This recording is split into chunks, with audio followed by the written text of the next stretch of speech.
చేతులు పైకి చెప్పండి. ఇప్పుడు ఏమన్నాడంటే, యా నోవహు, ఈ భూమి బలాత్కారంతో నింపబడిపోయింది, భూమి నాశనం అయిపోతా ఉంది, ప్రజలు తమ జీవితాలను చెరిపివేసుకుంటున్నారు, వారి యొక్క జీవితాలను నాశనం చేసుకున్నారు, తినుటకు త్రాగుటకు, ఏమండి అపవిత్రంగా బ్రతుకుటకు ప్రజలు తమ శరీరాలు అప్పగించేసుకున్నారు. కాబట్టి నువ్వేం చేయాలో తెలుసా? నీ కొరకు ఒక వాడ చేసుకో.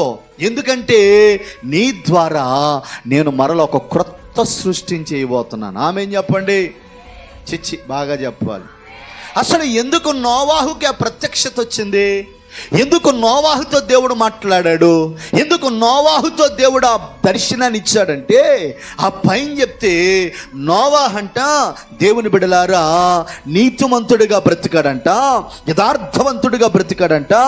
అంతేకాదు 9, 8, 9 అయితే నోవాహు యెహోవా దృష్టి యందు కృప పొందాడు. రెండోది ఏంటంటే నీతిపరుడును తన తరములో నిందారహితుడిగా దేవునితో నడిచాడంట. చూడండి, నిందారహితుడంట, దేవునితో నడిచాడట, నీతిపరుడంట. అందుకనే నోవాహు దగ్గరికి ప్రత్యక్షత వచ్చింది, నోవాహు దగ్గరికి స్వరం వచ్చింది, నోవాహు దగ్గరికి ఈ దర్శనం వచ్చింది. ఏంట దర్శనం, ఏంట స్వరం, ఏంట ప్రత్యక్షత అంటే, నీ ద్వారా నేను ఒక నూతన తరాన్ని తయారు చేయబోతున్నాను.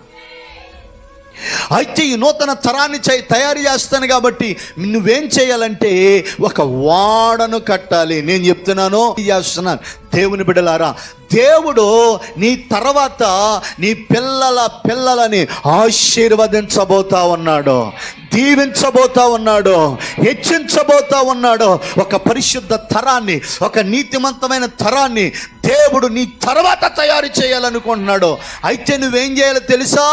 దేవుని బిడ్డ, వారి కోసం ఒక రక్షణ అనే వాడను సిద్ధం చేయాలి.